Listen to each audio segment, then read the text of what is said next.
Hey guys, tonight we slip into the shadowed lanes of a forgotten America. The air smells of old ink and older secrets, and your footsteps crunch on gravel that hasn't felt a living soul in decades. You're a postman, or maybe you're just dreaming you are. Carrying a leather satchel stuffed with letters that shouldn't exist, delivering to homes that don't want you. The moon's too bright, like it's watching, and the wind carries a faint hum like a hymn, but wrong. You probably won't survive this, but that's half the fun, right? So, before you get comfortable, take a moment to like the video and subscribe, but only if you genuinely enjoy what I do here. Drop a comment with your city and the local time. I'm curious where you're listening from as the night creeps in. Now dim the lights, maybe turn on a fan for that soft background hum, and let's ease into tonight's journey together. Your boots scuff the dirt path of a Puritan village, 1690s Massachusetts, where the air is thick with frost and suspicion. The houses are gray, clapboard things, leaning like they're tired, their windows dark as closed eyes. Your satchel's heavy, stuffed with parchment envelopes sealed with red wax, each one addressed in spidery ink to names you don't recognize. Yodens are good, Prudence Hale, Mercy Blackwood. The village is silent, no smoke from chimneys, no flicker of candlelight, yet your route card, creased and yellowed, insists these homes expect delivery. You clutch the card tighter, its edges biting your palm, and start toward the first house. The path narrows, brambles snagging your coat like greedy fingers. You've heard the horror stories Salem's witch trials. It's just a few miles away, where fear turned neighbors into executioners. The trials were real, rooted in mass hysteria and bad rye, but they birthed a mainstream terror. The idea that evil hides in plain sight, stitched into the fabric of a godly community. This village feels like that fear made flesh. The first house looms, its door ajar, swaying in a breeze you don't feel. You pause, breath clouding, notice a quirky detail. A bundle of dried lavender hangs above the lintel, tied with twine like a charm. It's a New England custom, meant to ward off spirits, but this lavender is brittle, blackened, as if burned from within. You step onto the porch, boards creaking like a warning. The mailbox is rusted, its flag stuck upright, and when you open it, a faint sigh escapes. Not wind, but something human. You slide the letter inside and the box snaps shut, nearly catching your fingers. A chill crawls up your neck, not from the cold. Locals still argue whether these villages were cursed by witches or by the paranoia that burned them. Did the accused curse the land, or did the accuser's guilt poison it? No one agrees, but you feel it now. A weight in the air, like the village is watching, judging. Move to the next house, faster now, the satchel slapping your hip. The envelopes are warm, unnaturally so, like they're alive. You glance at one. To Goody Proctor, delivered by moonlight. Your stomach twists. Proctor, that's a Salem name, tied to the trials. You're no historian, but you know those stories, the ones whispered over campfires, about families erased by fear. The house ahead is smaller, its roof sagging like a frown. You climb the steps, avoiding a broken plank, and smirk to yourself. Guess, even cursed houses can't afford repairs. The mailbox here is wooden, carved with crude crosses, and when you open it, something skitters inside, too quick to see. You drop the letter and slam the lid, heart hammering. The village stretches on, a maze of empty homes, each one hungrier than the last. You pass a well, its stones mossy, and swear you hear a splash below, though you threw nothing. A Puritan folktale comes to mind. Wells were portals, places where the damned could whisper to the living. You shake it off, but the sound follows you, a wet rhythmic drip. The next house has no mailbox, just a slot in the door. You kneel, peering through, and see only darkness, until a pale hand darts past, snatching the letter from your fingers. You stumble back, scraping your knee, and laugh nervously. Nice one, ghost, you mutter, but your voice shakes. By the fifth house your hands tremble, not from cold, but from the growing certainty that you're not alone.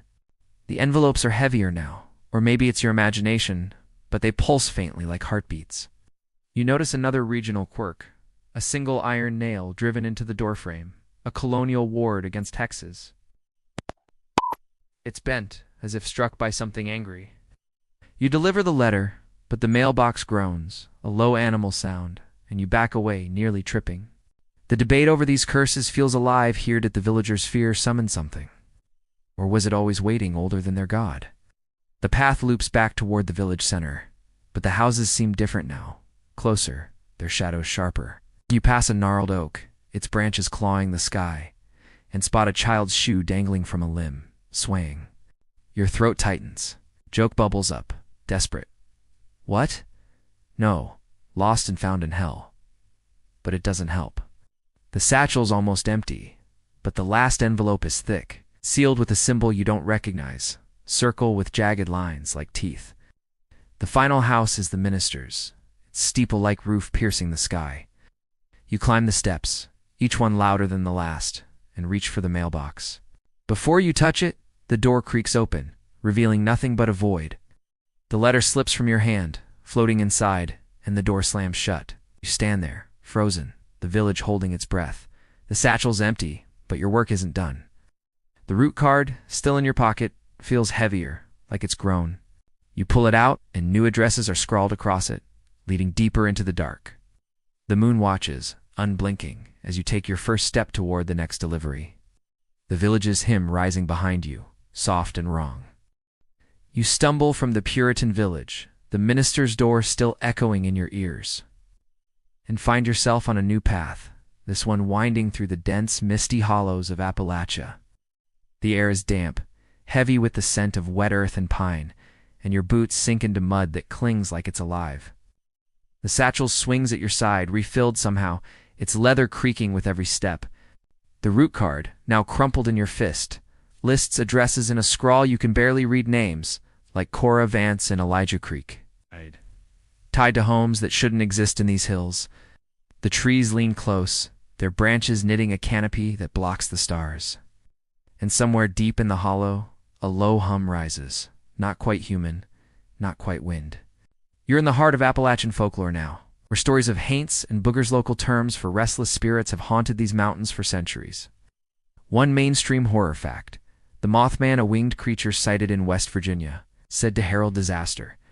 But locals hear whisper of older things, things that don't need wings to terrify.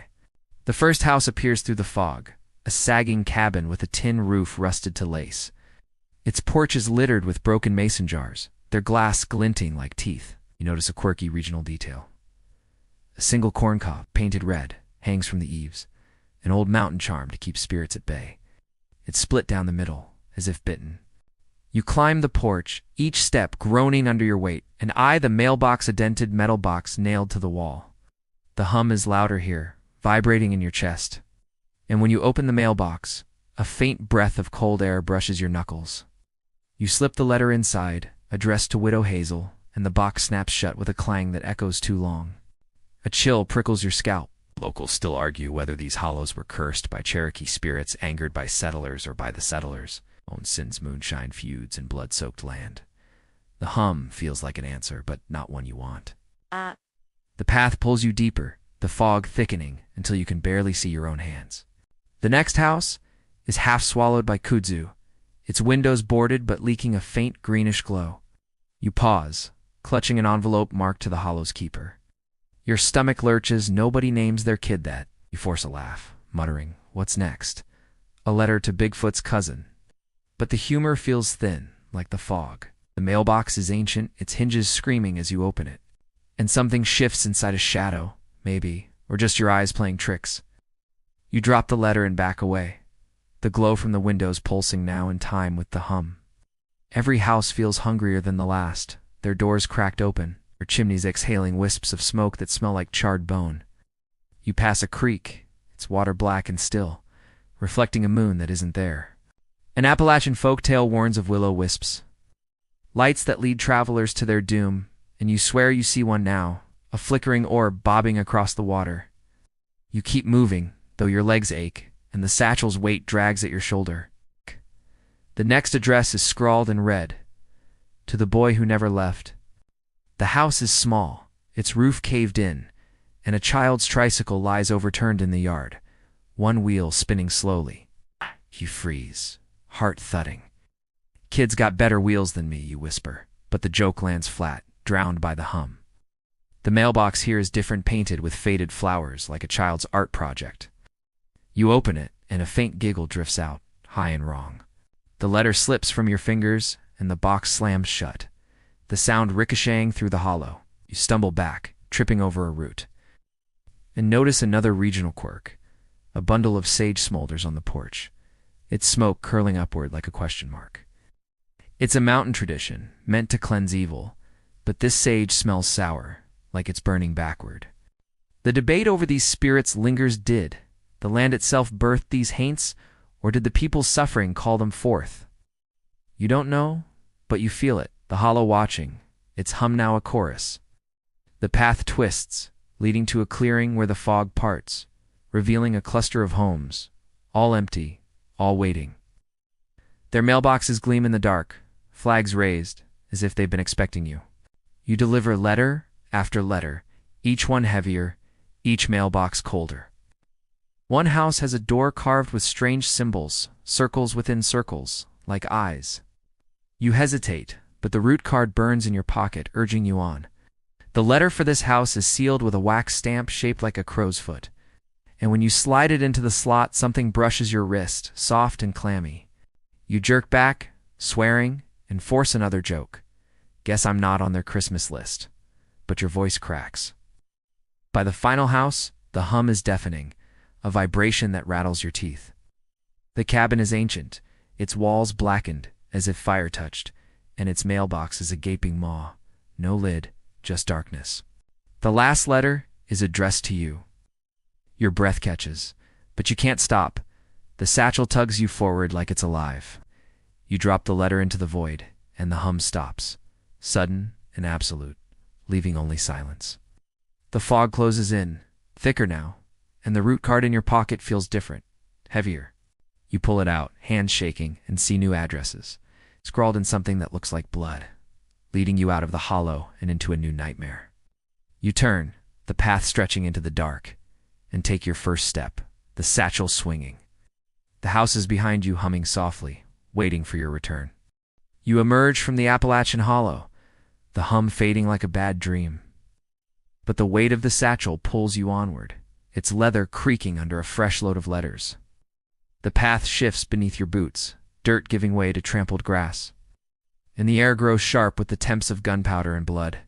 You're in a Civil War battlefield, 1863, somewhere in the border states maybe.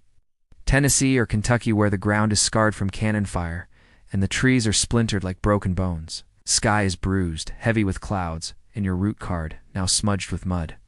Lists names tied to homes that shouldn't stand here. Capped, Josiah Reed, Miss Clara Boone, the Grayson kin.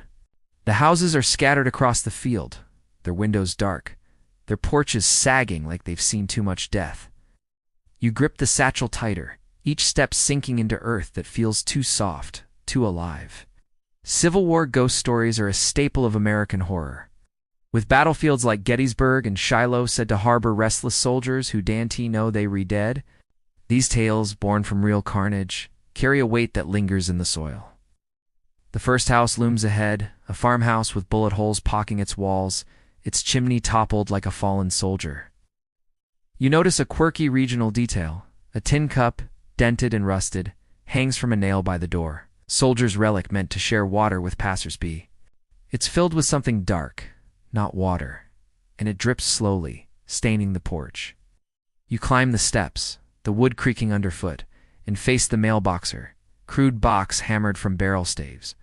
When you open it, a faint moan escapes, like a man's last breath, and the air grows colder, biting your fingers. You slide in a letter addressed to SGT, Elias Cobb, and the box snaps shut, the sound sharp as a musket shot. Your heart stutters. Locals still argue whether these battlefield spirits are trapped by their violent deaths or by unfinished promises, lover sent, love's never buried. The ground feels like it's watching, judging your every move. The path winds through the battlefield, past shattered caissons and abandoned muskets half buried in mud. The next house is smaller, a tenant shack with a door hanging by one hinge. Its mailbox is a rusted tobacco tin nailed to the wall. And the letter you deliver marked to the widow at dusk feels warm, like it's been held too long. You hesitate, then open the tin, and something skitters inside, like fingers brushing paper. You drop the letter and slam the lid, backing away as a shadow flickers in the window, gone when you blink. You force a laugh, muttering, "Guess she's not taking visitors." But the humor feels hollow, swallowed by the battlefield's silence. Every house feels heavier, their doors cracked open, their roofs leaking a faint mist that smells of decay. You pass a ditch, its water red with iron or worse, and a folktale comes to mind. Soldiers' ghosts are said to linger where blood soaked the earth, bound by oaths or betrayal. The next address is scrawled in shaky ink. To the boy who fell. The house is a ruin, its walls charred, its porch collapsed.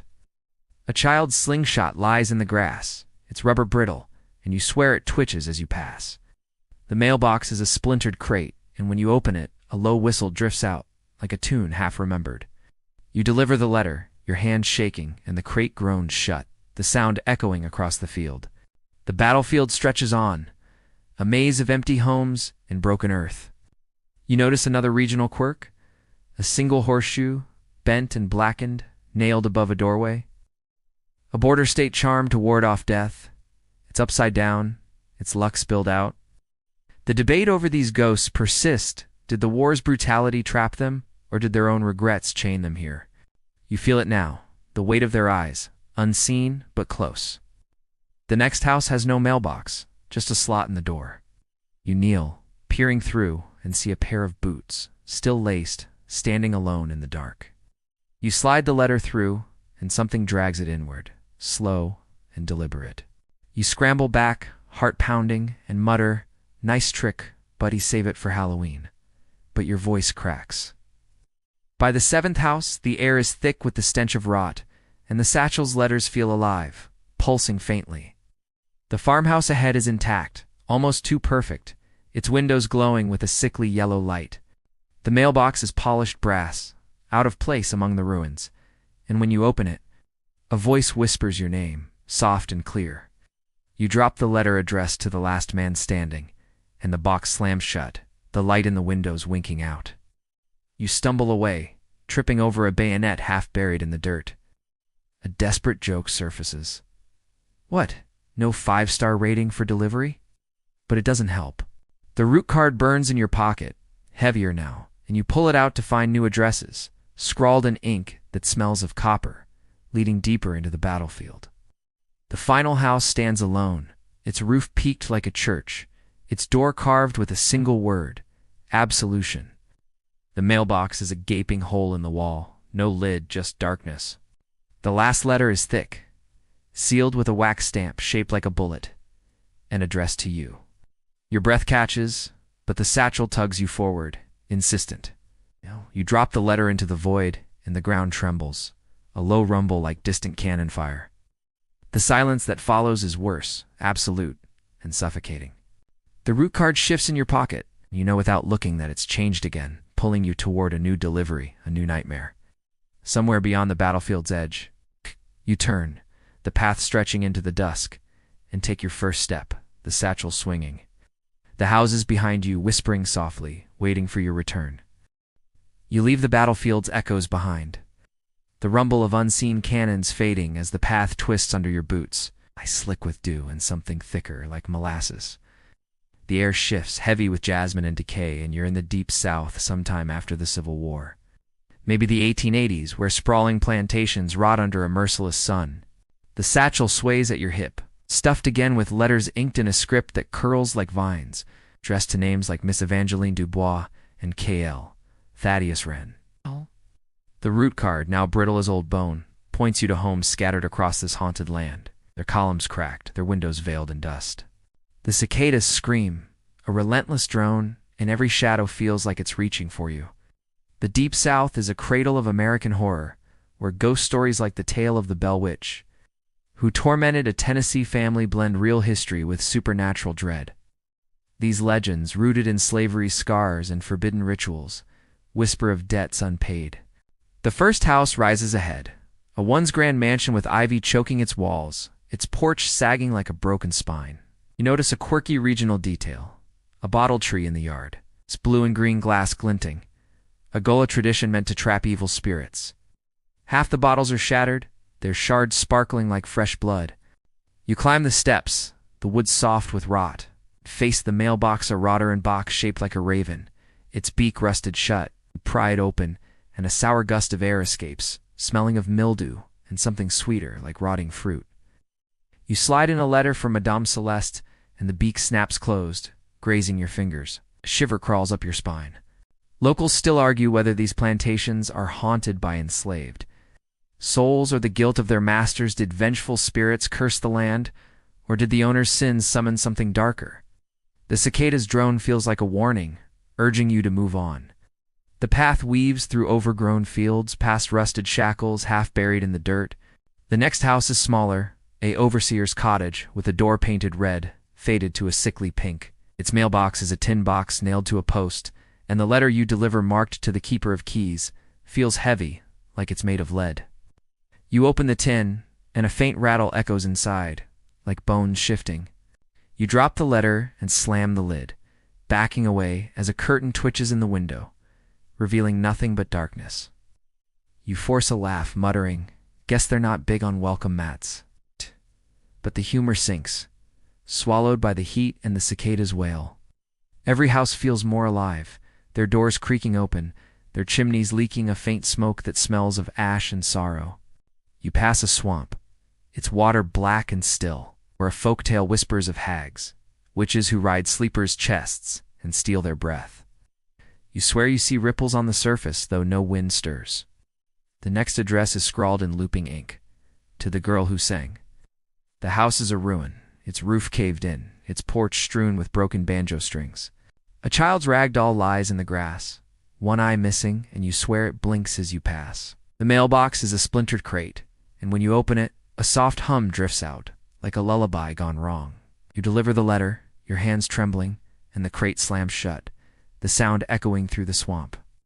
The plantation sprawls on, a labyrinth of empty homes and tangled vines. You notice another regional quirk. A single oyster shell, bleached white, nailed above a doorway. A low country ward against curses. It's cracked, as if struck by lightning. The debate over these hauntings lingers. Did the land itself rebel against its history, or did forbidden rituals awaken something older? You feel it now, the weight of unseen eyes, tracking your every step. The next house has no mailbox, just a slot in the door. You kneel, peering through, and see a pair of silk gloves, stained and empty, floating in the dark. You slide the letter through, and something snatches it, quick and cold. You scramble back, heart racing, and mutter, "Nice parlor trick. Hope it pays the bills." But your voice shakes. By the sixth house, the air is thick with the stench of rot, and the satchel's letters pulse faintly, like they're breathing. The mansion ahead is grand, its columns gleaming white, but its windows are boarded, leaking a faint red glow. The mailbox is polished silver, out of place among the decay, and when you open it, a voice sighs your name, soft as a lover's whisper.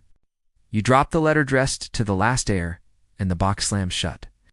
The glow in the windows pulsing now, in time with your heartbeat. Stumble away, tripping over a cane half buried in the dirt. A desperate joke surfaces. What, no mint juleps for the postman? But it doesn't help. The route card burns in your pocket heavier now, and you pull it out to find new addresses, scrawled in ink that smells of swamp water, leading deeper into the plantation's heart. The final house stands alone, its roof draped in Spanish moss, its door carved with a single word: repent. The mailbox is a gaping hole in the wall, no lid, just darkness. The last letter is thick, sealed with a wax stamp, shaped like a magnolia, and addressed to you. Your throat tightens, but the satchel pulls you forward, relentless. You drop the letter into the void, and the cicadas fall silent, the air growing still as death. The silence is worse, heavy, and absolute. The route card shifts in your pocket, and you know it's changed again. It's pulling you toward a new delivery, a new nightmare, somewhere beyond the plantation's edge. You turn, the path stretching into the dusk, and take your first step, the satchel swinging. The house is behind you, whispering softly, waiting for your return. You step away from the plantation's suffocating grip, the whisper of moss and magnolia fading as the path hardens into sun-baked dirt. Strewn with pebbles and broken wagon wheels, The air shifts, dry and sharp with sagebrush and distant smoke, and you're in the Wild West. Sometime in the 1870s, where ghost towns litter the frontier like forgotten promises, your satchel, heavy again with letters, slaps your thigh, its contents rustling like dry leaves. The route card, now cracked at the edges, lists names tied to this desolate place. Doc Harlan Voss, Sally Kane, the drifter, and points you to homes that sag under the weight of abandonment. The horizon shimmers, heat waves dancing, and a faint howl, not quite coyote, curls through the dusk. The Wild West birthed its own horror, with tales like the Donner Party's cannibalistic ordeal, fueling nightmares of survival gone wrong. These stories, grounded in the frontier's brutality, linger in the dust. The first house appears, a boarded-up saloon with a faded sign reading Last Chance. Its porch is littered with empty whiskey bottles, their labels peeled like old skin. You notice a quirky, regional detail. A horseshoe, rusted but polished, hangs above the door, a cowboy's charm for luck. It's twisted, as if melted, and points downward, spilling its fortune into the dirt. You climb the creaking steps, dust puffing around your boots, face the mailbox. Tin box bolted to the wall, its lid warped. You open it, and a dry rattling sound escapes, like dice rolling in a coffin. You slide in a letter for barkeep Josiah, and the box snaps shut, the clang echoing across the empty street. A chill bites your neck. Locals still argue whether these ghost towns are haunted by outlaws' greed or the land's own hunger. Did broken dreams curse the soil, or was something older awakened by blood? The howl rises again, closer now, and you hurry on. The path snakes through the town, past a lopsided gallows and a dry well that smells of sulfur. The next house is a miner's shack, its roof half-caved, its windows boarded but leaking a faint orange glow. The letter you carry marked to the man who dug too deep feels cold, like it's been buried. You open the mailbox, a rusted coffee can, and a faint scrape echoes inside, like nails on stone. You drop the letter and slam the lid, backing away as the glow pulses slow and deliberate. You force a laugh, muttering, "Guess he's still digging for gold." But the humor feels brittle, scattered by the wind. Every house feels emptier yet more alive, their doors ajar, their chimneys exhaling dust that stings your eyes.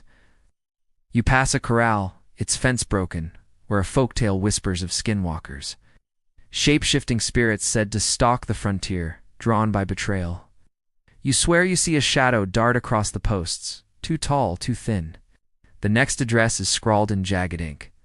To the girl who danced. The house is a dancehall, its walls peeling with faded posters, its porch strewn with broken spurs. A single boot, cracked and empty, sits by the door, and you swear it shifts as you pass. The mailbox is a splintered crate, and when you open it, a soft twang drifts out, like a guitar string snapping. You deliver the letter, your hands unsteady, and the crate groans shut, the sound carrying into the night. The town sprawls on, a maze of empty homes and leaning shacks. You notice another regional quirk, a bundle of sagebrush, tied with rawhide, smolders on a porch, a frontier ward against evil. Smoke is thin, curling backward like it's afraid. The debate over these hauntings persists. Did the frontier's violence trap these spirits? Or did the land itself spit them out? You feel their gaze, unseen but heavy, tracking you. The next house has no mailbox, just a slot in the door. You kneel, peering through, and see a Stetson hat, dusty and alone, spinning slowly in the dark. You slide the letter through, and something yanks it inward, sharp and quick. You stumble back, heart pounding, and mutter, "Nice one. Partner, save it for the saloon." But your voice wavers. By the fifth house, the air is thick with dust, and the satchel's letters feel heavier, like they're made of stone. The cabin ahead is small, its walls scarred by bullet holes, its windows glowing with a sickly green light. The mailbox is polished copper, out of place among the decay, and when you open it, a voice hums your name, low and slow, like a hymn. You drop the letter addressed to the last outlaw, and the box slams shut, the light in the windows flickering out. You trip over a spur in the dirt, cursing under your breath. Desperate joke surfaces. "What? No wanted poster for me." But it doesn't help. The route card burns in your pocket, heavier now, and you pull it out to find new addresses, scrawled in ink that smells of gunpowder, leading deeper into the ghost town's heart.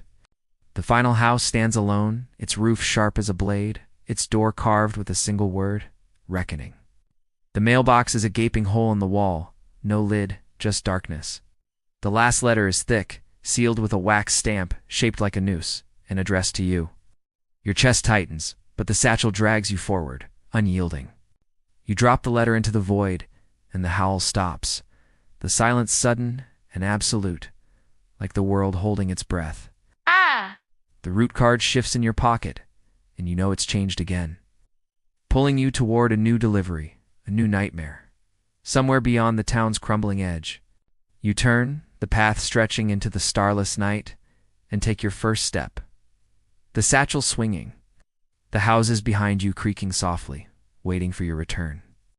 You stumble from the ghost town's skeletal remains, the creak of rotting wood fading as the path shifts beneath your boots, now crunching on brittle grass and sacred soil. The air turns crisp, scented with cedar and something metallic, like blood long spilled, and you're on native lands. Somewhere in the Great Plains, perhaps the 1800s, where the wind carries echoes of forgotten songs. Your satchel, heavy with letters once more, thumps against your side, its contents sealed with symbols you don't recognize, spirals, stars, claws. The root card, now rough as hide, lists names tied to this place, walks with shadows, starving elk. She who watches and points to homes that feel alive, woven into the earth itself. The sky is vast, stars too sharp, and a low chant, barely audible, pulses in the distance. Native American folklore is rich with horror, like the Wendigo, a cannibalistic spirit born from greed, said to haunt those who trespass on sacred ground. These stories, rooted in cultural reverence and survival, carry warnings that linger in the wind. The first home appears, a tipi with buffalo hide, weathered to gray, its poles carved with faded totems. You notice a quirky regional detail, a bundle of eagle feathers. Tied with red thread hangs from a pole, a Lakota charm for protection. The feathers are frayed, some missing, as if plucked by unseen hands. You approach, the grass whispering underfoot, and face the mailbox, a leather pouch strung with beads, tied to a stake. You untie it, and a faint breath of cold air escapes, smelling of frost and ash. You slide in a letter for Broken Arrow, and the pouch snaps shut, the beads rattling like teeth. A shiver grips you. Locals still argue whether these lands were cursed by broken treaties or by spirits guarding their sanctity. Did the invaders' greed awaken something? Or was it always here, eternal as the plains? The chant grows louder, threading through the wind, and you move on. The path winds through rolling hills, past petroglyphs scratched into boulders, their shapes twisting in the starlight. The next home is a low hogan, its mud walls cracked, its door a woven blanket that sways without wind. The letter you carry marked to the one who dreams feels warm, like it's been held over a fire. You open the mailbox, a clay pot buried in the earth, and a faint hum echoes inside, like a drumbeat slowed to a crawl. You drop the letter and cover the pot, backing away as the blanket flutters, revealing only darkness. You force a laugh, muttering, "Guess they're not big on porch lights." But the humor feels thin, drowned by the chant's steady pulse. Every home feels more sacred, more forbidden, their entrance is sealed, their shadows deeper. You pass a medicine wheel, its stones arranged in a perfect circle, where folktale warns of shadow people, spirits who steal the breath of those who disrespect the land. You swear you see a silhouette flicker at the circle's edge, gone when you turn. The next address is scrawled in angular ink, to the child who ran. The home is a small tipi, its hide painted with stars, its entrance flanked by 2 willow branches. A child's moccasin, torn and muddy, lies in the grass, and you swear it twitches as you pass. The mailbox is a woven basket, and when you open it, a soft cry drifts out, high and fleeting. You deliver the letter, your hands shaking, and the basket trembles shut, the sound echoing across the plains. The land stretches on, a tapestry of sacred homes and silent warnings. You notice another regional quirk. A single turquoise stone, polished smooth, rests on a hogan's threshold, a Navajo ward against evil. It's cracked, as if stepped on. The debate over these spirits lingers. Did the land's protectors rise against intruders, Or did the intruder's violence birth new horrors? You feel their presence unseen but close in every gust. The next home has no mailbox, just a slit in the tippy's hide. You kneel, peering through, and see a pair of eyes, unblinking, staring back from the dark. You slide the letter through, and something brushes your fingers, cold as ice. You scramble back, heart racing, and mutter, "Nice welcome, Hope, they tip well." But your voice cracks. By the fifth home, the air is thick with the scent of smoke, and the satchel's letters feel alive, pulsing faintly. The tippy ahead is large, its hide painted with a spiral that seems to spin, its poles glowing faintly red. The mailbox is a carved wooden box, out of place among the hides, and when you open it, a voice whispers your name, soft as a prayer. You drop the letter addressed to the last keeper, and the box slams shut, the red glow flaring, then fading. Stumble away, tripping over a stone etched with a claw mark. A desperate joke surfaces. What? No buffalo burgers for the postman? But it doesn't help. The route card burns in your pocket, heavier now, and you pull it out to find new addresses, scrawled in ink that smells of cedar, leading deeper into the sacred lands. The final home stands alone, its hide black as night, its entrance sealed with a bone-white curtain. The mailbox is a gaping hole in the earth, lined with stones, no lid, just darkness. The last letter is thick, sealed with a wax stamp shaped like a star, and addressed to you. Your breath catches, but the satchel pulls you forward, relentless. You drop the letter into the void, and the chant stops. The silence sudden and heavy, like a storm about to break. The route card shifts in your pocket, and you know it's changed again, pulling you toward a new delivery, a new nightmare, somewhere beyond the plain's sacred edge. You turn, the path stretching into the starlit dark, and take your first step, the satchel swinging. The homes behind you humming softly, waiting for your return. You step away from the sacred plains, the chants, silence lingering like a held breath. Ow. And the path shifts beneath your boots, now crunching on frost-kissed cornstalks.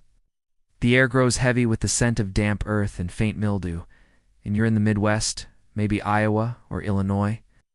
In the early 1900s, where endless fields stretch under a sky bruised with fog, your satchel, refilled with letters, swings at your side, its leather cold and slick.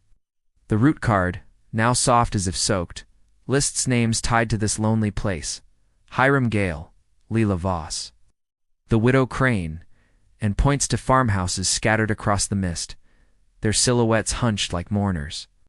The fog muffles everything, even your own footsteps, and a faint whisper, like your name, weaves through the haze. Midwest folklore thrives on isolation. With tales like the vanishing hitchhiker, a ghostly figure who appears on rural roads rooted in the region's long empty nights, these stories, born from endless horizons and lonesome winters, cling to the air. The first farmhouse looms, its clapboard walls peeling, its porch sagging under broken rocking chairs. You notice a quirky regional detail. A corn-husk doll, its face blank, hangs from a rafter, a prairie charm to ward off blight. Its head is tilted as if watching you, and one arm is missing, frayed threads dangling. You climb the steps, boards groaning, and face the mailbox, a rusted tin box nailed to a post. You open it, and a damp gust escapes, smelling of wet hay and something sour, like spoiled milk. Slide in a letter for Ezra Holt, and the box snaps shut, the clang swallowed by the fog. Chill crawls up your arms. Locals still argue whether these farmhouses are haunted by settlers' despair or by something older. Tied to the land's buried bones, did loneliness summon spirits, or were they always waiting? The whisper in the fog grows sharper, almost words, and you hurry on. The path cuts through fields, past scarecrows with burlap faces, their stitches loose like grim smiles. The next farmhouse is smaller, its windows boarded, but a faint blue glow seeps through the cracks. The letter you carry marked to the one who waits feels heavy, like it's soaked in water. You open the mailbox, a dented bucket, and a faint slosh echoes inside, like something submerged. You drop the letter and slam the lid, backing away as the glow pulses, slow as a heartbeat. You force a laugh, muttering, "Guess they're not big on curb appeal," but the humor feels lost, smothered by the fog's weight. Every farmhouse feels colder, their doors cracked open, their chimneys leaking a faint mist that smells of rot. You pass a silo, its metal rusted, where a folktale warns of field wraiths. Spirits who lure farmers into the corn, never to return. You swear you hear rustling behind you, though the stalks are still. The next address is scrawled in smudged ink. To the boy who hid, the house is a ruin, its roof half collapsed, its porch strewn with broken marbles. A child's kite, torn and muddy, lies in the yard, and you swear it flutters as you pass. The mailbox is a splintered crate, and when you open it, a soft sob drifts out, small and broken. You deliver the letter, your hands trembling, and the crate groans shut, the sound fading into the fog. The fields stretch on, a maze of empty homes and silent stalks. You notice another regional quirk. A single wheat stalk, braided and nailed above a door, a Midwest ward against storms. It's blackened as if burned. The debate over these hauntings persist. Did the land's harsh winters trap these spirits, or did the settlers' broken dreams call them forth? You feel their gaze hidden in the fog, tracking you. The next house has no mailbox, just a slot in the door. You kneel, peering through, and see a pair of muddy boots, empty, standing in the dark.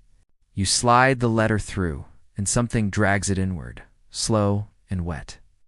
You scramble back, heart pounding, and mutter, "Nice one, hope they pay for overtime." But your voice shakes.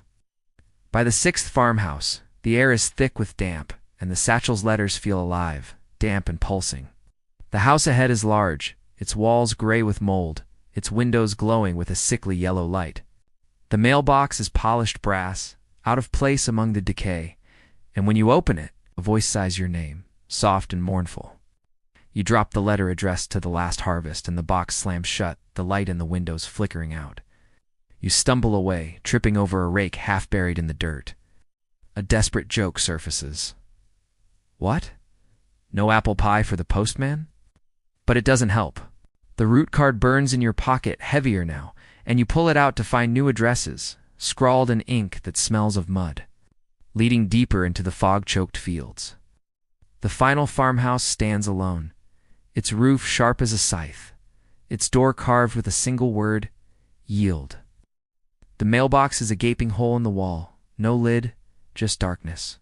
The last letter is thick, sealed with a wax stamp shaped like a sickle, and addressed to you. Your throat tightens, but the satchel pulls you forward, unyielding. You drop the letter into the void, and the fog thickens, the whisper in the air falling silent, heavy as a shroud. The route card shifts in your pocket, and you know it's changed again. Pulling you toward a new delivery, a new nightmare, somewhere beyond the field's misty edge.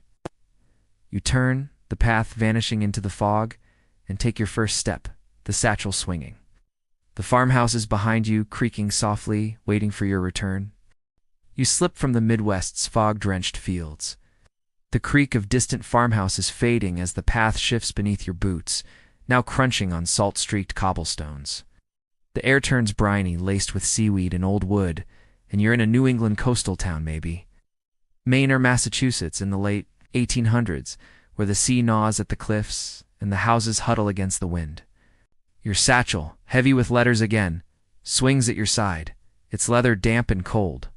The route card, now stiff with salt, lists names tied to this weathered place. Capped.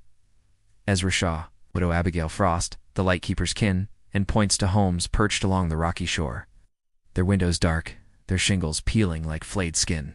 The waves crash below, relentless, and a faint bell tolls, muffled by the mist.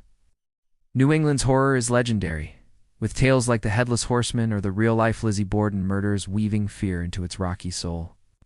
These stories, born from harsh winters and Puritan guilt, cling to the salt air. The first house looms, a salt box cottage with a sagging roof, its porch littered with cracked lobster traps. You notice a quirky regional detail.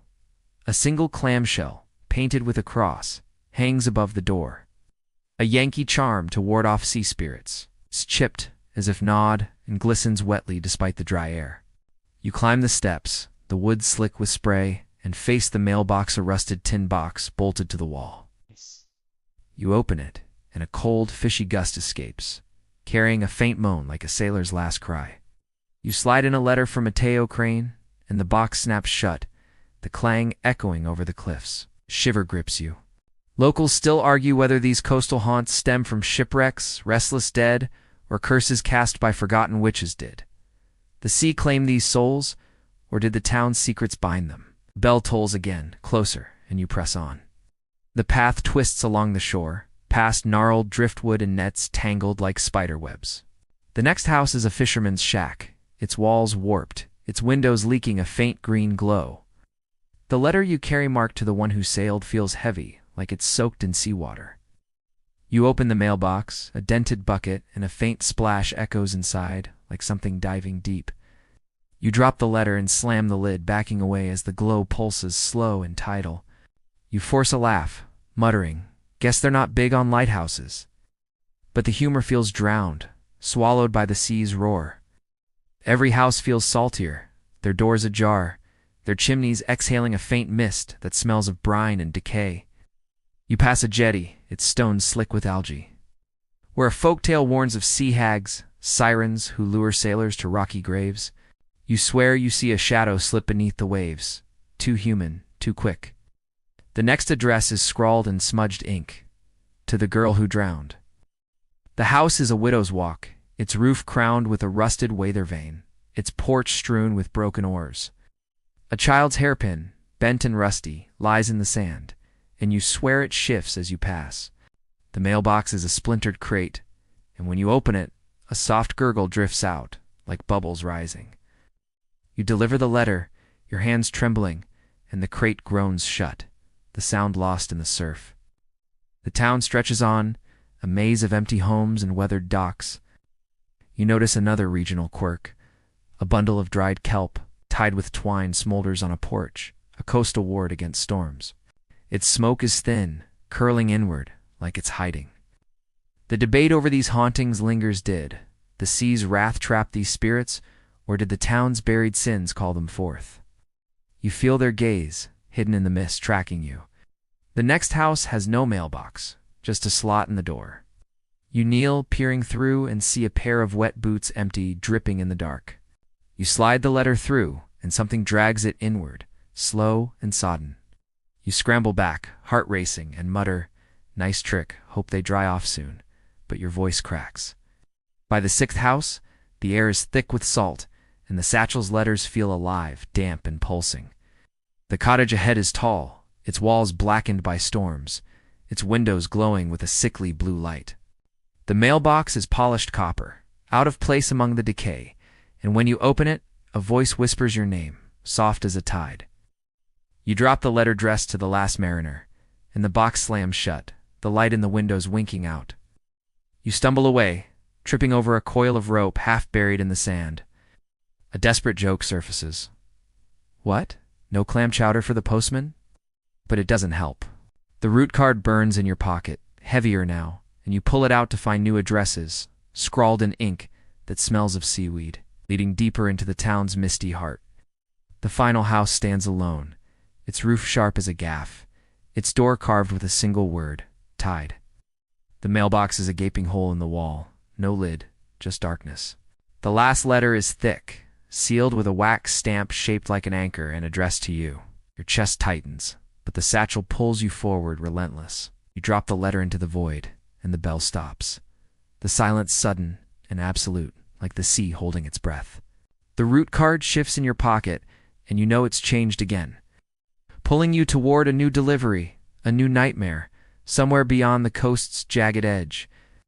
You turn, the path vanishing into the mist, and take your first step, the satchel swinging. The houses behind you creaking softly, waiting for your return. You slip from the briny grip of the New England coast, the tolling bells echo fading as the path shifts beneath your boots.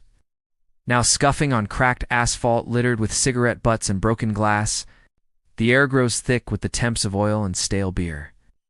And you're in a crumbling urban sprawl, maybe Chicago or Detroit in the late 20th century, where tenements loom like tombstones under a sky choked with smog. Your satchel, heavy with letters again, slaps your hip, its leather scuffed and warm. The route card, now creased and stained, lists names tied to this shadowed place.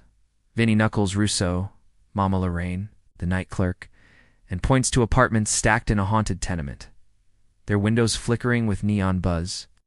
The street hums with distant sirens, and a faint laugh, sharp and wrong, cuts through the din. Urban legends are the lifeblood of city horror. With tales like the Hookman, a killer stalking lovers, lanes rooted in the paranoia of crowded, anonymous spaces, these stories, born from concrete jungles, cling to the shadows. The first apartment building rises, a brick hulk with fire escapes rusted to lace, its lobby door propped open with a cinder block. You notice a quirky regional detail. A single dice, red and chipped, hangs from a string by the entrance, an urban charm to ward off bad luck. It's cracked, as if rolled too hard, and sways in a breeze you don't feel. You climb the steps, the concrete gritty underfoot, and face the mailbox, a dented metal box bolted to the wall, its slots labeled with faded tape. You open one, and a sour gust escapes, smelling of damp plaster and something coppery like blood. You slide in a letter for Joey the rat, and the slot snaps shut, the clang echoing down the hall. Chill bites your fingers. Locals still argue whether these tenements are haunted by victims of old crimes or by the city's own hunger. Did unsolved murders trap these souls? Or did the street's despair summon something darker? The laugh rings again, closer, and you move on. The path winds through the building, past flickering bulbs and graffiti-smeared walls. The next apartment is on the 3rd floor, its door scratched, its peephole leaking a faint red glow. The letter you carry, marked to the one who listens, feels warm, like it's been clutched too long. They open the mailbox, a rusted slot in the door, and a faint scratch echoes inside, like nails on wood. You drop the letter and back away as the glow pulses, quick and erratic. You force a laugh, muttering, "Guess they're not big on doormats." But the humor feels flat, swallowed by the building's hum. Every apartment feels tighter, their doors cracked open, their vents leaking a faint stink of rot. You pass a stairwell, its steps stained, where a folktale warns of the lady in the elevator, a ghost who rides between floors seeking her lost child. You swear you hear a ding behind you, though the elevator's broken. The next address is scrawled in jagged ink, "To the boy who fell." The apartment is on the 5th floor, its door taped shut, its hallway strewn with broken toys. Child's sneaker, scuffed and torn, lies in the corner, and you swear it shifts as you pass. The mailbox is a splintered slot, and when you open it, a soft whimper drifts out, small and lost. You deliver the letter, your hands shaking, and the slot groans shut, the sound bouncing down the stairs. The tenement stretches on, a maze of empty apartments and buzzing lights. You notice another regional quirk. A single key, bent and rusted, hangs on a nail by a door, an urban ward against thieves. It's twisted, as if melted. The debate over these hauntings persists. Did the city's violence trap these spirits, or did its forgotten corners birth them? You feel their eyes hidden in the shadows tracking you. The next apartment has no mailbox, just a crack in the door. You kneel, peering through, and see a pair of glasses, cracked and empty, lying in the dark. You slide the letter through, and something snatches it, quick and cold. You scramble back, heart racing, and mutter, "Nice one, hope they pay rent," but your voice wavers. By the 7th apartment, the air is thick with dust, and the satchel's letters feel alive, warm, and pulsing. The door ahead is heavy, its paint chipped, its window glowing with a sickly yellow light. The mailbox is polished steel, out of place among the decay, and when you open it, a voice sighs your name, low and tired. You drop the letter addressed to the last tenant, and the slot slams shut, the light in the window flickering out. You stumble away, tripping over a beer can in the hall. A desperate joke surfaces. What? No pizza for the postman? But it doesn't help. The route card burns in your pocket, heavier now, and you pull it out to find new addresses, scrawled in ink that smells of asphalt, leading deeper into the tenement's heart. The final apartment stands alone, its door reinforced with steel, its frame carved with a single word: exit. The mailbox is a gaping hole in the wall, no lid, just darkness. The last letter is thick, sealed with a wax stamp shaped like a lock, and addressed to you. Your throat tightens, but the satchel pulls you forward, relentless. You drop the letter into the void, and the laughter stops, the silence sudden and heavy, like a city holding its breath. The root card shifts in your pocket and you know it's changed again. It's pulling you toward a new delivery, a new nightmare, somewhere beyond the tenement's crumbling edge. You turn, the path vanishing into the neon-lit dark, and take your first step, the satchel swinging. The apartment's behind you, humming softly, waiting for your return. You slip from the tenement's neon-drenched halls, the hum of the city fading as the path shifts beneath your boots, now sinking into dew-soaked grass littered with dandelions. The air grows soft, scented with fresh paint and distant barbecue, and you're in a spectral suburb, maybe Ohio or Pennsylvania, the 1950s, where cookie-cutter houses glow under a moon too large, too close. Your satchel, heavy with letters again, swings at your side. It's leather, warm, and slick. The root card, now soft as if handled too long, lists names tied to this eerie place. June Cleaver's shadow, Tommy the paperboy, the man in the gray suit, and points to homes that line the street. Their lawns too perfect, their windows dark. The crickets chirp in unison, a rhythm that feels rehearsed, and a faint shuffle like footsteps trails you in the dark. Sleepwalking crimes haunt suburban lore. With cases like the 1980s, Ken Park's incident where a man drove and killed while asleep, fueling tales of unconscious dread. These stories, born from the suburb's polished facade, linger in the night air. The first house looms, a split-level ranch with a manicured hedge, its mailbox gleaming under a street lamp. You notice a quirky regional detail, a plastic pink flamingo, half tilted in the lawn, a mid-century fad meant to add whimsy. Its one eye is painted over, black and glossy, staring straight at you. You climb the driveway, the asphalt cool underfoot, and face the mailbox, a shiny aluminum box with a red flag. You open it, and a faint sigh escapes, smelling of lavender and something metallic like coins. You slide in a letter for Betty Lane, and the box snaps shut, the flag dropping with a thud. A chill grips your spine. Locals still argue whether these suburbs are haunted by repressed dreams or by something. Summoned in sleep, did Sleepwalker's axe curse the land, or was something waiting in the quiet? The shuffle grows closer, and you hurry on. The path winds through the suburb, past swing sets and parked station wagons, their chrome glinting like teeth. The next house is identical, its shutters blue, its windows leaking a faint orange glow.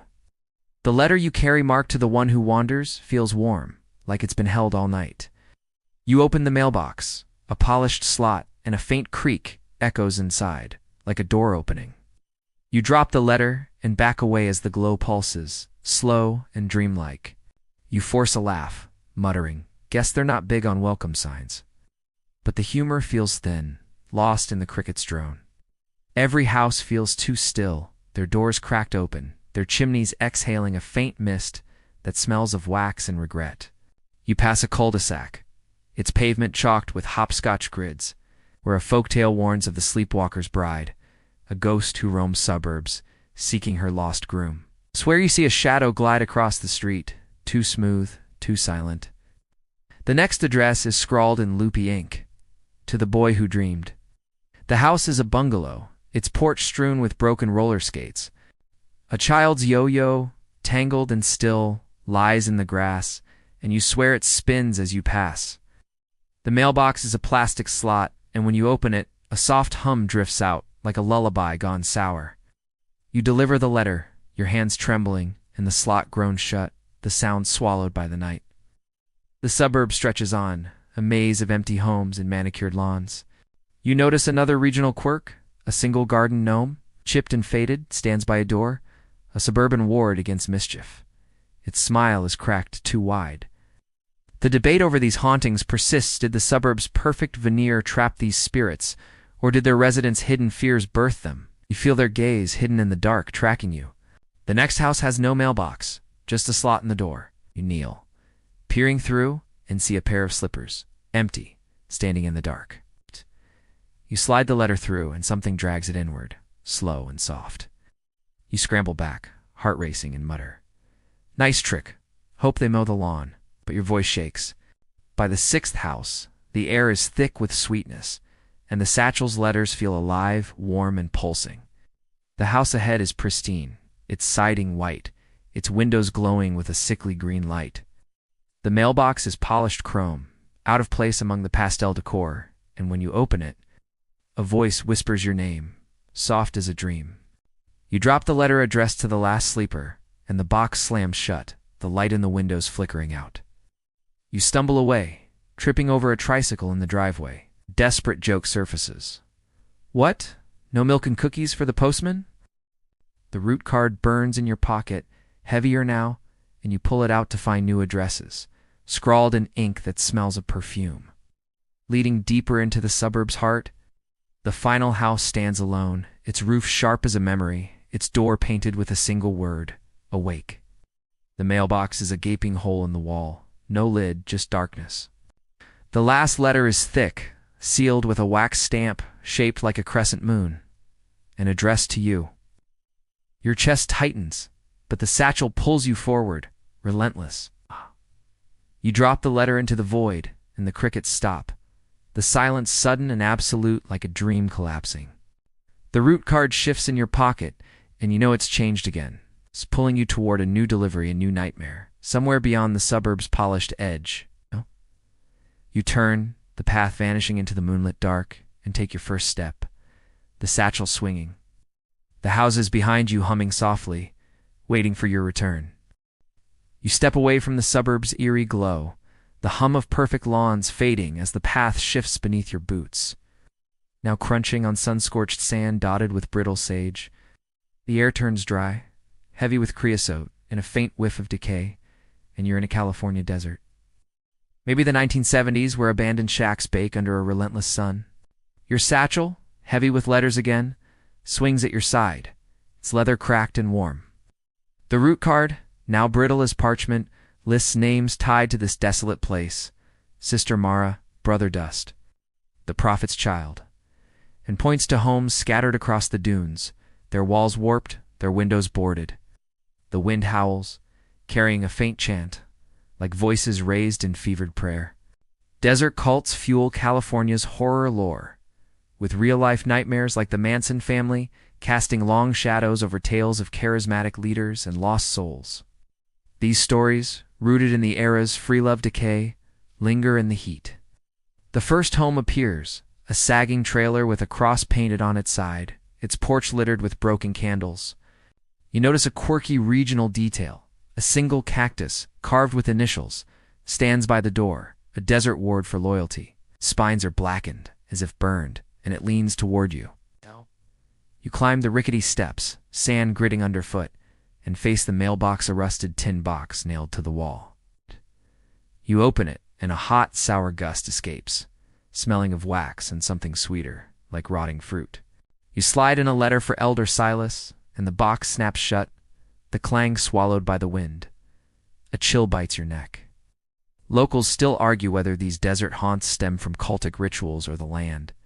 Own thirsted blood sacrifices curse the sand, or was something ancient stirred by devotion. The chant grows louder, weaving through the dunes, and you press on. The path twists through the desert, past sun-bleached bones and rusted commune vans. The next home is a shack, its walls patched with tin, its windows leaking a faint purple glow. The letter you carry marked to the one who believed feels heavy, like it's packed with sand. You open the mailbox, a dented can, and a faint hum echoes inside, like a hymn gone flat. You drop the letter and back away as the glow pulses, slow and hypnotic. You force a laugh, muttering, "Guess they're not big on air conditioning." But the humor feels parched, lost in the heat. Every home feels hungrier, their doors cracked open, their roofs leaking a faint dust that smells of ash and faith. You pass a circle of stones, arranged like an altar, where a folktale warns of desert wraiths, spirits who guard cult secrets, luring trespassers to their doom. You swear you see a shadow flicker across the sand, too tall, too thin. The next address is scrawled in shaky ink. To the girl who stayed. It's the home is a lean-to, its walls draped with faded tapestries, its porch strewn with broken beads. A child's sandal, cracked and dusty, lies in the dirt, and you swear it shifts as you pass. The mailbox is a splintered crate, and when you open it, a soft sigh drifts out like a prayer unanswered. You deliver the letter, your hands trembling, and the crate groans shut, the sound carried by the wind. The desert stretches on, a maze of empty homes and shifting dunes. You notice another regional quirk. A single quartz crystal, polished and tied with twine, hangs by a door, a hippie ward against betrayal. It's clouded as if stained from within. The debate over these hauntings persists. Did the cult's madness trap these spirits, or did the desert's vastness birth them? You'd feel their gaze hidden in the heat, tracking you. The next home has no mailbox, just a slit in the shack's wall. You kneel, peering through, and see a pair of sunglasses, cracked and empty, lying in the dark. You slide the letter through, and something snatches it, quick and dry. You scramble back, heart racing, and mutter, "Nice one, hope they've got sunscreen." But your voice cracks. By the sixth home, the air is thick with dust, and the satchel's letters feel alive, warm, and pulsing. The trailer ahead is large, its sides painted with swirling suns, its windows glowing with a sickly red light. The mailbox is polished brass, out of place among the decay, and when you open it, a voice chants your name, low and fervent. You drop the letter addressed to the last disciple, and the box slams shut. The light in the windows flaring, then fading. You stumble away, tripping over a candle stub in the sand. A desperate joke surfaces. What, no kombucha for the postman? But it doesn't help. The route card burns in your pocket, heavier now, and you pull it out to find new addresses, scrawled in ink that smells of sage, leading deeper into the desert's heart. The final home stands alone, its roof sharp as a blade, its door painted with a single word, ascend. The mailbox is a gaping hole in the wall, no lid, just darkness. The last letter is thick, sealed with a wax stamp shaped like a spiral, and addressed to you. Your throat tightens, but the satchel pulls you forward, relentless. You drop the letter into the void, and the chant stops, the silence sudden and absolute, like a fire snuffed out. The route card shifts in your pocket, and you know it's changed again. It's pulling you toward a new delivery, a new nightmare, somewhere beyond the desert's scorched edge. You turn, the path vanishing into the starless dark, and take your first step, the satchel swinging. The home's behind you whispering softly, waiting for your return. You stagger from the desert's searing grip, the chant's silence lingering like ash on your tongue, and the path shifts beneath your boots, now scuffing on warped floorboards slick with dust. The air grows stale, heavy with ink and mildew, and you're in a haunted post office. Somewhere timeless, where shadows pool in corners and the walls hum with restless energy. Your satchel, heavy with letters again, presses against your side, its leather cold and damp. The route card, now brittle as old newsprint, lists names tied to this eerie place. Clerk Amos Reed, the night sorter, Miss Eula Gray, and points to mailboxes lining the walls, their brass slots gleaming in the dim light. A distant clock ticks, uneven and slow, and a faint rustle like paper crumpling follows you through the dark. Haunted post offices are a niche of American horror, with tales like the dead letter officeware, undelivered mail traps, restless spirits, rooted in the bureaucracy of loss. These stories, born from forgotten promises, cling to the air. The first mailbox bank looms, a row of brass slots and a wooden counter, each labeled with faded script. You notice a quirky regional detail. A single stamp, canceled and torn, is pinned to the counter, a postal charm for efficiency. It's stained red, as if bled on, and curls at the edges like a dying leaf. You approach, the floor creaking, and open a slot marked for Silas Boone. A cold gust escapes, smelling of wax and something sour, like old glue. You slide in a letter, and the slot snaps shut, the thud echoing through the empty room. A chill grips your chest. Locals still argue whether these post offices are haunted by lost letters or by the workers who never left it unclaimed mail trap these souls. Or did the building's routine summon something older? The rustle grows louder, closer, and you move on. The path weaves through sorting rooms, past pigeonholes stuffed with yellowed envelopes and scales rusted still. The next mailbox is a single slot in a locked door, its frame leaking a faint blue glow. The letter you carry marked to the one who stamps feels warm, like it's been pressed too long. You open the slot, and a faint clatter echoes inside, like coins dropping. You drop the letter and back away as the glow pulses, sharp and erratic. You force a laugh, muttering, "Guess." They're not big on coffee breaks. But the humor feels flat, smothered by the ticking clock. Every mailbox feels hungrier, their slots gleaming, their shadows deeper. You pass a sorting table, its surface scarred, where a folktale warns of letter wraiths, spirits who haunt undelivered mail, seeking their senders. You swear you see a shadow flicker across the table, too quick, too human. The next address is scrawled in faded ink, to the girl who waited. The mailbox is a brass slot in a glass case, its frame strewn with cobwebs.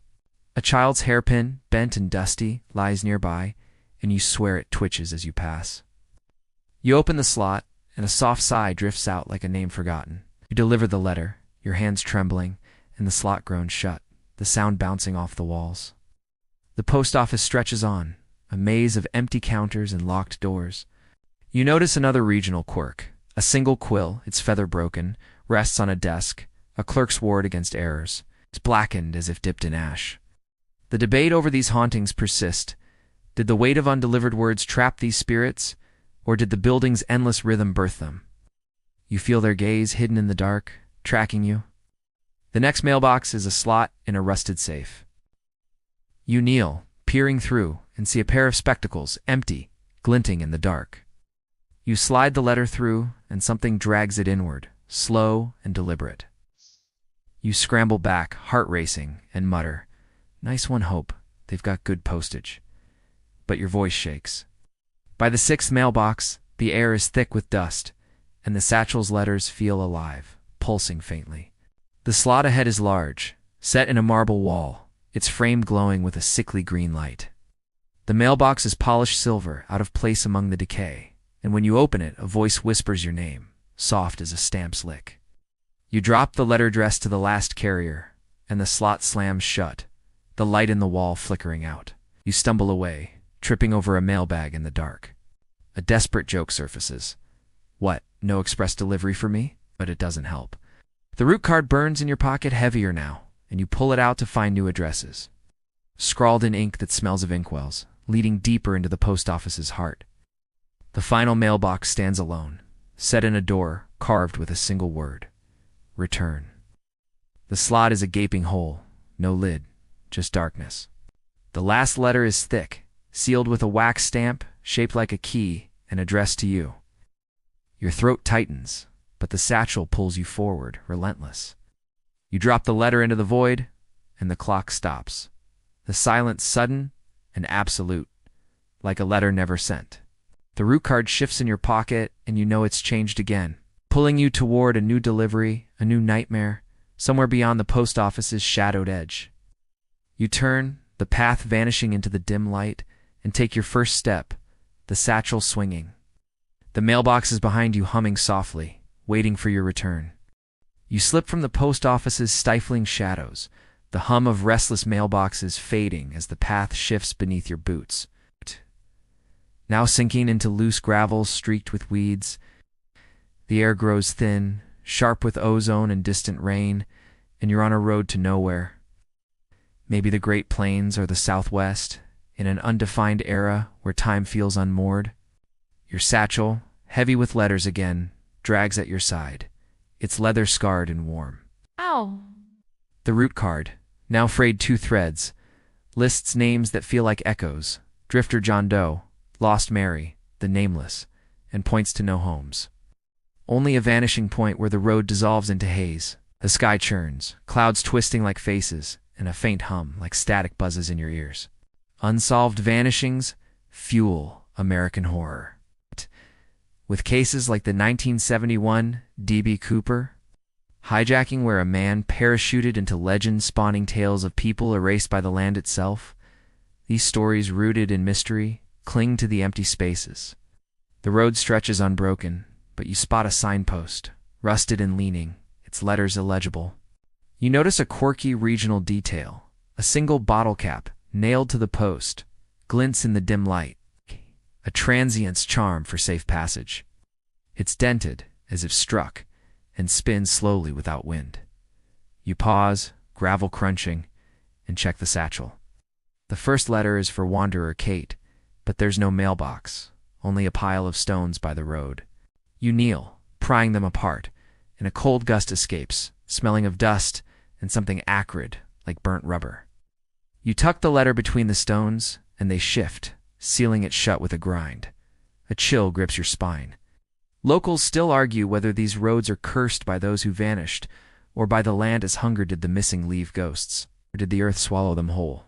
The hum grows sharper, almost words, and you move on. The road stretches, flanked by endless scrub and twisted mesquite. You spot a tire track, fresh, but leading nowhere. And the next letter marked to the one who ran feels heavy, like it's packed with dirt. A rusted hubcap lies in the ditch, half buried, and you decide it's close enough to a mailbox. You lift it, and a faint scrape echoes beneath, like claws on metal. You drop the letter and back away as a shadow flickers in the haze. Gone when you blink. You force a laugh, muttering, "Guess they're not big on road signs." But the humor feels lost, drowned by the static's buzz. Every stop feels emptier, the road itself alive, its cracks pulsing like veins. You pass a mile marker, its numbers faded, where a folktale warns of road wraiths. Spirits who lure travelers off the path, never to return. You swear you hear footsteps behind you, out of sync with yours. The next address is scrawled in smudged ink. To the boy who hitchhiked, a backpack, torn and dusty, lies by the road, and you use it as a mailbox. When you unzip it, a soft sigh drifts out, like a breath held too long. You deliver the letter, your hands trembling, and the zipper snaps shut, the sound swallowed by the wind. The road stretches on, a ribbon of endless gray. You notice another regional quirk? A single feather, black and glossy, is tied to a cactus, a drifter's ward against storms. It's split as if sliced. The debate over these vanishings persisted. The road claim its travelers, or did their own desperation call something forth?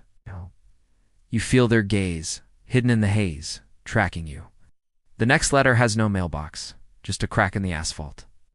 You kneel, peering down, and see a glint, like eyes in the dark. You slide the letter through, and something drags it deeper, slow and deliberate. Scramble back, heart pounding, and mutter, "Nice one, Hope. They've got GPS." But your voice shakes. By the fifth stop, the air is thick with static, and the satchel's letters feel alive, pulsing faintly. A wrecked car looms ahead, its frame rusted, its windows glowing with a sickly yellow light. You use its glove box as a mailbox, and when you open it, a voice whispers your name, low and crackling, like a bad radio. You drop the letter addressed to the last passenger, and the glove box slams shut, the light in the windows winking out. You stumble away, tripping over a hubcap in the dirt. A desperate joke surfaces. "What? No roadside assistance for me?" It doesn't help. The route card burns in your pocket, heavier now, and you pull it out to find new addresses, scrawled in ink that smells of oil, leading deeper into the road's heart. The final stop is marked by a lone telephone pole, its wires severed, swaying in the wind. The mailbox is a gaping hole in the pole, no lid, just darkness. The last letter is thick, sealed with a wax stamp shaped like a wheel, and addressed to you. Your chest tightens, but the satchel pulls you forward, relentless.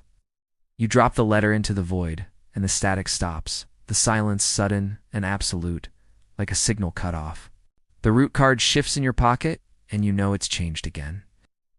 Pulling you toward a new delivery, a new nightmare, somewhere beyond the road's vanishing edge. You turn, the path dissolving into the haze, and take your first step, the satchel swinging, the road behind you humming softly, waiting for your return. You lurch from the road's endless haze, the static's silence clinging like dust, and the path shifts beneath your boots, now sinking into soft earth laced with roots and moss. The air grows cool, thick with pine and a faint metallic temps, and you're in a forgotten forest. Maybe the Ozarks, or the Black Hills, in a time that feels unmoored, where shadows twist into shapes that don't fit. Your satchel, heavy with letters again, presses against your hip, its leather damp and scarred. The route card, now crumbling like old bark, lists no names. Only a single destination, the cursed box, and points to a clearing ahead where a lone mailbox stands, ancient and wrong. The trees lean close, their branches creaking, and a faint hum, like a heartbeat, pulses through the ground. Folktale mailboxes are rare in horror, But stories like the Appalachian Devil-S Postbox, where a cursed box binds its keeper forever, carry warnings of deals gone sour. These tales, rooted in superstition, burrow into the earth. The clearing emerges, ringed by gnarled oaks, and the mailbox waits. A wooden box blackened as if burned, nailed to a stump. You notice a quirky regional detail. A single acorn, carved with a spiral, rests on the stump, a backwoods charm for endurance. It's split, oozing sap like blood, and rolls toward you as you approach. You step into the clearing, leaves crunching, and face the mailbox. You open it, and a cold, wet gust escapes, smelling of rot and something sweeter, like honey gone bad. The satchel holds one letter, unmarked, and you slide it in. The box snaps shut, the wood groaning like a living thing. A chill seizes your chest. Locals still argue whether these cursed boxes are traps, set by spirits or by human greed. Did someone bargain with the forest? Or was the box always here, waiting? The hum grows louder, vibrating in your bones, and the trees seem to lean closer.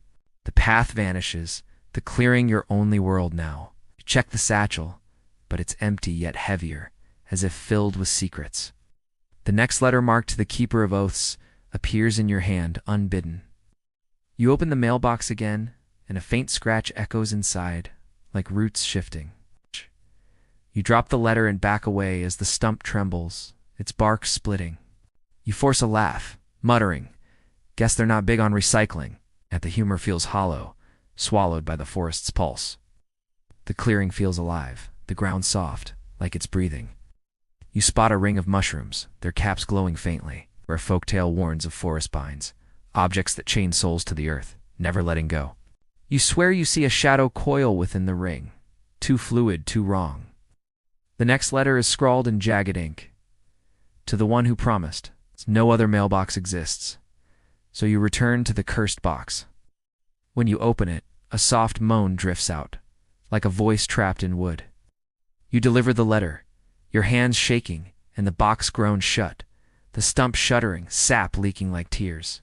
The forest tightens, branches knitting overhead, blotting out the sky. You notice another regional quirk. A single twig, twisted into a knot, hangs from a branch, a woodsman's ward against betrayal. It's charred, crumbling at your touch. A debate over these curses persist. Did the forest itself craft this box, or did a desperate soul carve it? You feel eyes, unseen but heavy, watching from the trees. The next letter has no mark, just a blank envelope.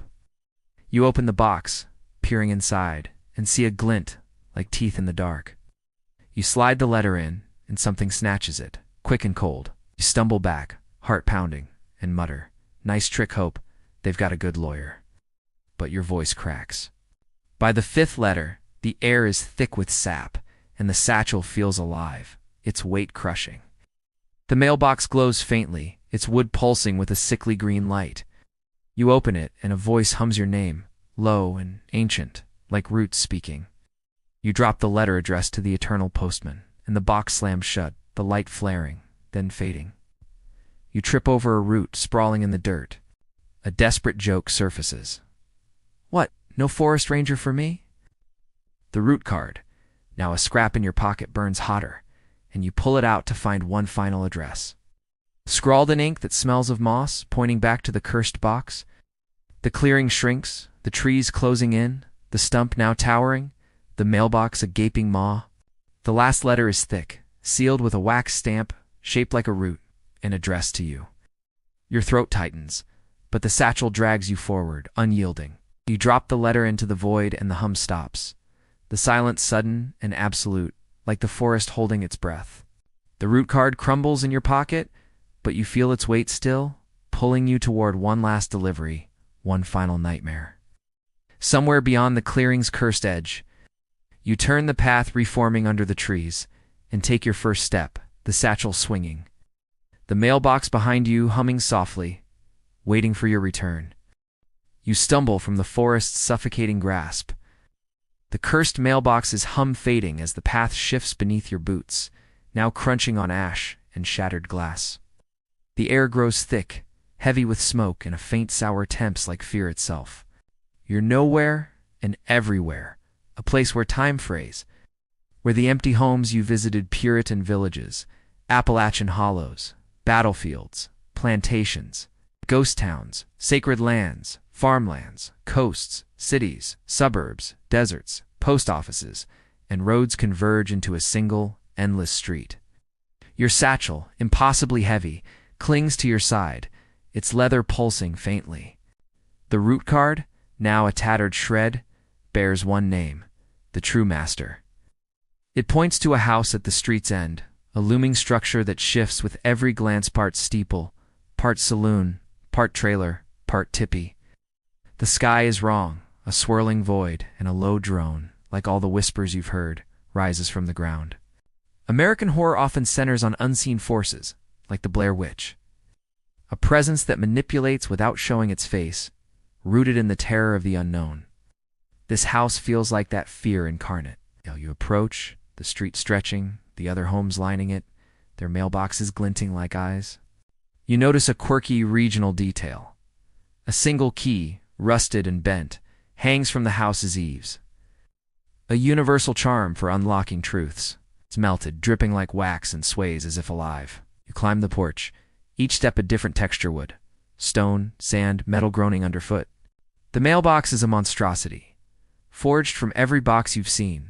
Brass, tin, wood, clay, all fused into a gaping maw. You open it, and a cold, endless void exhales, smelling of every place you've been. Lavender, sage, seawater, ink, blood. The satchel holds one letter, thick as a book, sealed with a wax stamp shaped like a spiral of teeth, addressed to the true master. You slide it in, and the box snaps shut, the drone spiking into a scream that rattles your bones. A chill seizes you. Locals, though there are none here, might argue whether this master is a spirit, curse, or the land itself. Did your delivery summon it? Or were you always its courier? The house shudders, its walls rippling. The street twists, the other homes leaning closer, their doors creaking open. The satchel is empty, but heavier, as if filled with every letter you've delivered. Another letter appears in your hand, unmarked, warm as skin. You open the mailbox again, and a faint laugh echoes inside like every voice you've heard, child. Soldier, sailor, dreamer blended into one. You drop the letter, and the house groans, its windows flaring with a sickly light, every color at once. You force a laugh, muttering, "Guess they're not big on thank you notes." But the humor dissolves, swallowed by the drone. The house feels alive, its porch sinking, its roof curling like claws. You spot a circle of stones by the steps, where a folktale might warn of the collector. A being who binds souls through tasks, like delivering mail. You swear you see a shadow coil within the circle. Too vast, too wrong. The next letter is scrawled in ink that shifts, to the one who served. You open the mailbox, and a scream erupts, not sound but pressure, crushing your chest. You deliver the letter, your hands trembling, and the box slams shut, the house trembling, its walls cracking like eggshells. The street collapses inward, the homes merging into the master's house, their mailboxes vanishing. You notice another regional quirk. A single feather, black and oily, lies on the porch, a final ward against escape. It's burning, smokeless, eternal. The debate over this master lingers. Did you create it with each delivery? Or was it always waiting, older than time? You feel its gaze, not from the house, but from within you. The next letter is blank, its envelope pulsing. You open the box, peering into a void that stares back, and slide the letter in. Something grabs your wrist, cold and final, then releases. You stumble back, heart pounding, and mutter, "Nice grip, Hope. They've got a good lawyer." But your voice is gone. The air is thick with ash, and the satchel's weight pins you. House's light pulses, every window a different memory. Salem's trials, Shiloh's blood, the desert's chance. You open the mailbox one last time, and a voice, your voice, screams your name, endless and raw. You drop the final letter addressed to you, and the box devours it, the house collapsing inward, swallowing itself. The street vanishes, leaving only darkness, the drone now a lullaby, soft and wrong. You stand in nothing, the satchel gone, your hands empty. The route card is dust, but its weight lingers, promising new deliveries, new nightmares. You take a step, and the darkness softens, a faint hum guiding you back to sleep. The night is calm now, the hum fading like a dream you can't quite grasp. You're safe, tucked under blankets, the world quiet except for that soft fan hum you love. The houses, the letters, the master, they're just stories, shadows that dissolve in the light. Let your breath slow, your eyes grow heavy. Picture a field, endless and green, where no mailboxes wait, no paths pull you forward. You're here, now, just you, sinking into rest. The darkness is kind, wrapping you gently, carrying you to a place where no deliveries are due. Sleep deeply, let the night hold you, and drift into peace.